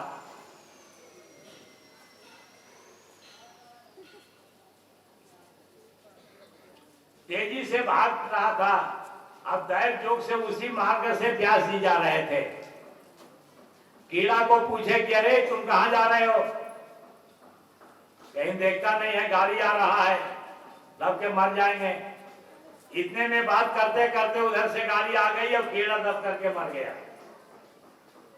अब मरने के बाद एक शूद्र के घर में जाकर के जन्म लिया। जब वहां जन्म लिया तो व्यास जी वहां पहुंच गए। कहीं की कहो पहले जन्म में तुम क्या था, लेकिन हमको ज्ञान नहीं है। व्यास जी उस पर जो है सो जल छिड़क दिए तो उसको ज्ञान हुआ। कहीं तुम पहले जन्म में कीड़ा था ना, तुमसे हमसे बात हुई थी ना, गाड़ी से दब के मर गया। कहीं कि हाँ बात आप ठीक कर रहे हैं, इस जन्म में शूद्र तुम उत्पन्न हुए हो। व्यास जी कहें कि भगवान का भजन करो तब तुम्हारा कल्याण होगा। आगे जन्म में उसी फिर शूद्र से मरने के बाद फिर जो है वैश्य ने जन्म लिया।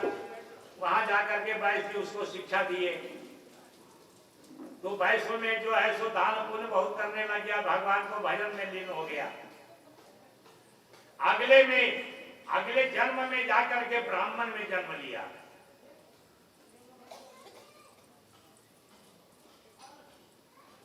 व्यास जी फिर उसके पास गए, इनको हो ब्राह्मण,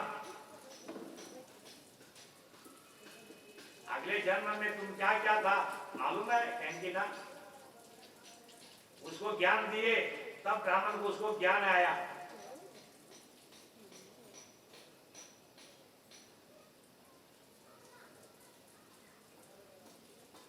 तो बिना गुरु का ज्ञान नहीं होता है और बिना हरि के भजन करने शरीर का दुख भी दूर नहीं होता है।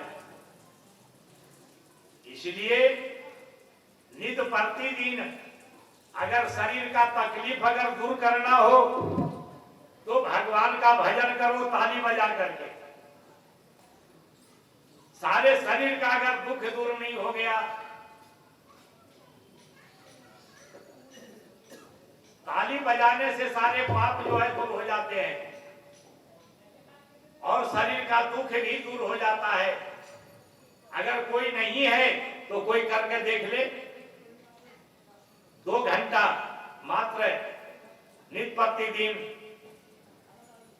और ज्यादा नहीं, बस दोनों जो है सो हाथ का ताली बजाते रहे और कहते रहे, यही कहे श्रीवन नारायण नारायण नारायण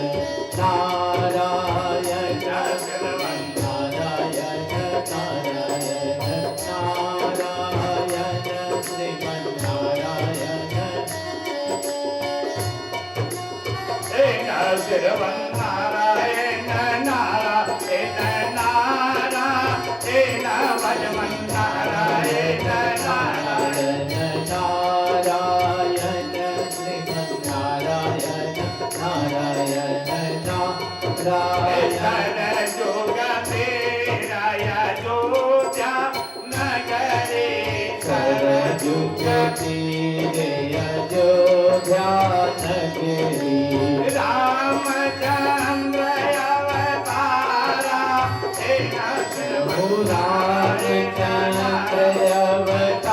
अवतारायण श्रीमन्नारायण नारायण नारायण श्रीमन्नारायण नारायण नारायण श्रीमन्नारायण नारायण सबरी के पैर सुदामा के तांडुला सबरी के पैर सुदामा के तंडुल सबरी के पैर सुदामा के तांडुला सबरी के पैर सुदामा के तंडुल रोके रोके भोग लगाया हे नारायण नारायण नारायण श्रीमन्नारायण नारायण नारायण भजमन नारायण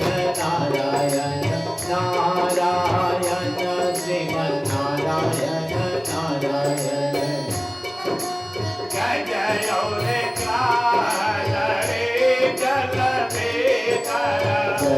लड़े जल भीतर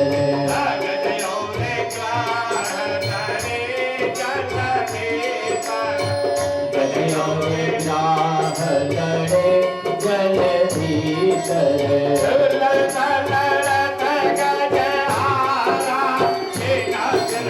नारायण नारायण नारायण नारायण नारायण नारायण भजन नारायण नारायण नारायण श्रीमन्नारायण नारायण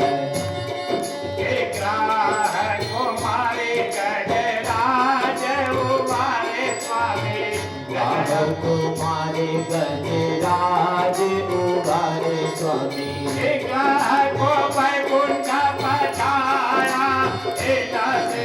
नारायण नारायण नारायण श्रीमन्नारायण नारायण नारायण लक्ष्मी नारायण नारायण नारायण बद्री नारायण नारायण नारायण जटायु दिल तारे जटायु मिल तारे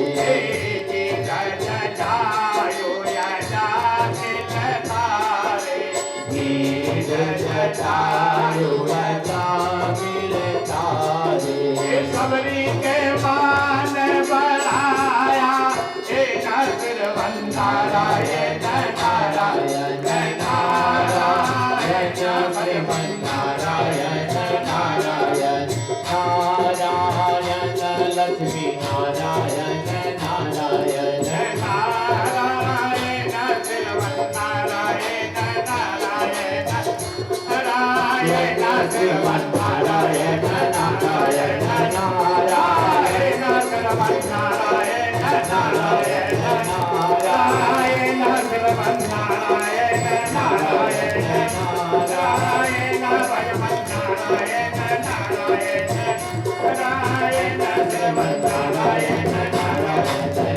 नारायण श्रीमन्नारायण नारायण नारायण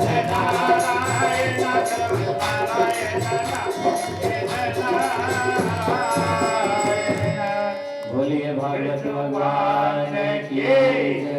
कृष्ण भगवान की जय। मुकुरवंशी वाले जय। भागवत पुराण के सुखदेव जी महाराज की जय। मैत्रेय जी कहते हैं विदुर जी, एक दिन महाराज कृष्ण ने अपने राज्य कथा विस्तार करके पुत्र विजय साल को बुलाया और मंत्रियों के परामर्श से उसका राज्याभिषेक कर दिया। अनंतर तप करने के लिए स्त्री सहित वन को चले गए। वहां उन्होंने पूर्ण रूप से वानप्रस्थ नियमों का पालन करके और भगवान की तपस्या करके और वैकुंठ को सिधार गए। संत कुमार जी ने जिस आध्यात्मिक योग्य का उपदेश दिया था तदनुसार श्रद्धा भक्ति पूर्वक भगवान की उसी आराधना करने से उनकी भगवान में दृढ़ भक्ति प्राप्त हो गई थी। और तदनंतर महाराज पृथु ने तीक्ष्ण ज्ञान रूपी ढंग से भेदन करके शरीर अध्यात्म यद्यपि उनका शरीर भगवत के ग्रह से तथा किंतु उन्होंने लीलार्थ अपने प्राकृतिक कल्पना का लोक लीला किए।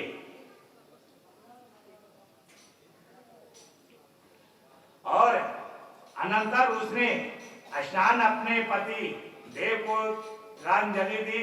स्वर्ग से दर से आए आकाश में देवताओं को नमस्कार करके चिताग्नि 3 बार परिक्रमा करके उसकी पत्नी जलती हुई अग्नि में प्रविष्ट कर गई। पति के साथ सती हो गई। उसे ताप का अपने पति के पीछे पीछे परम धाम वैकुंठ को भी वो चली गई। मार्ग में आकाश में देवियों ने इस पर पुष्प का दृष्टि किए। पातिव्रत की भूरी भूरी सराहना की। इस प्रकार अर्थी सीधे पति लोग को अपने पति के समीप में पहुंच गई।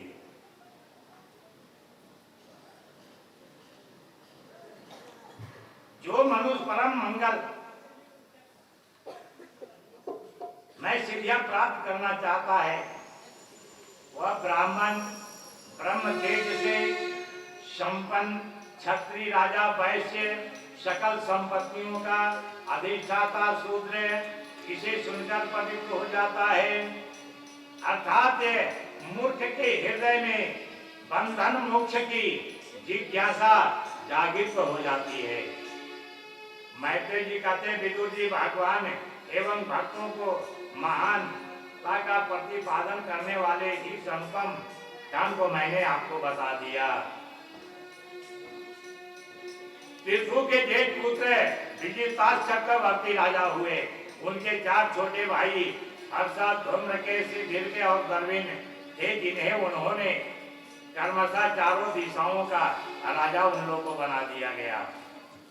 विजिताश्व का दूसरा नाम अंतर्ध्यान भी था क्योंकि इंद्र से उन्होंने अंतर्ध्यान होने का विद्या प्राप्त कर लिया था। वो कभी कभी अंतर्ध्यान भी हो जाया करता था। विजिताश्व के शिखिंदिनी भाषा में 3 पुत्र पावक पवमान और सुरुचि उत्पन्न हुए।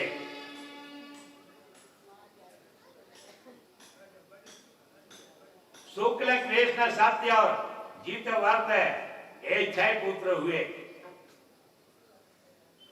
अपने धर्म में निष्ठा रखने वाला पुरुष भी 100 जन्मों में ब्रह्म लोक को प्राप्त करता है जिसे भी अधिक पुण्य होने पर शिवलोक को प्राप्त करता है। सर्वत्र भगवत दृष्टि रखने वाला वैष्णव तो देह त्यागने पर सीधा अपाकृत विष्णु लोक में ही जाता है।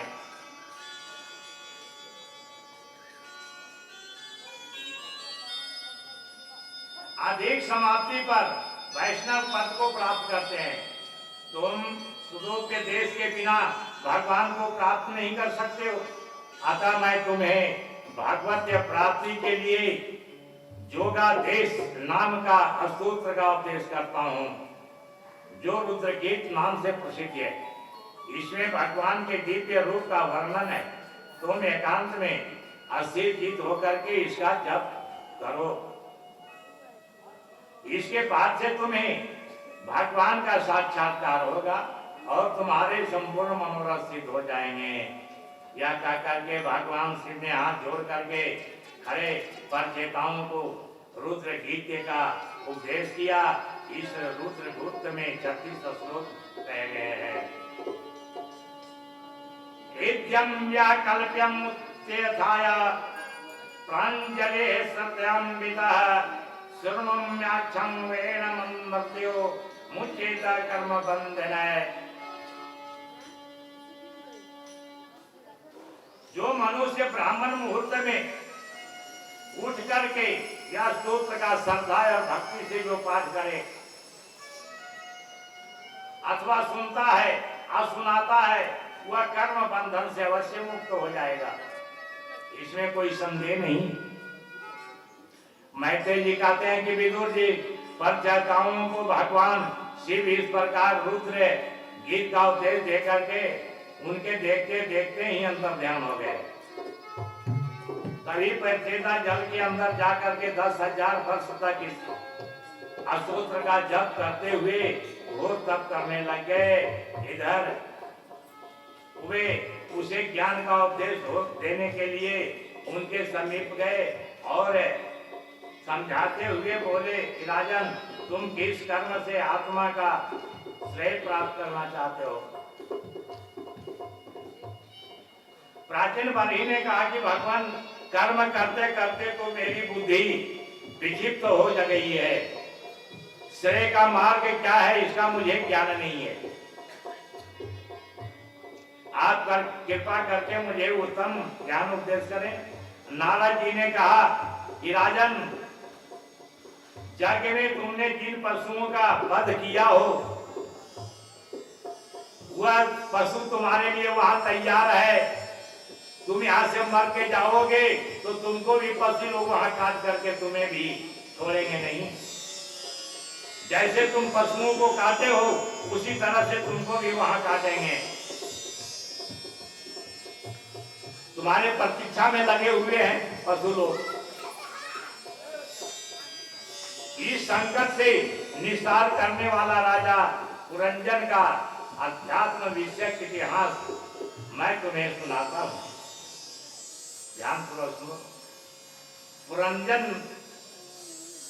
एक राजा था जिसकी संसार में बड़ी कीर्ति फैली हुई है। आज संसार में मनुष्यों को भी कीर्ति फैला हुआ है। तो पुरंजन कहा गया किस? पुरंजन शरीर को कहा गया। पुरंजन नगरी यही है। अब पुरंजन क्या है? मन है।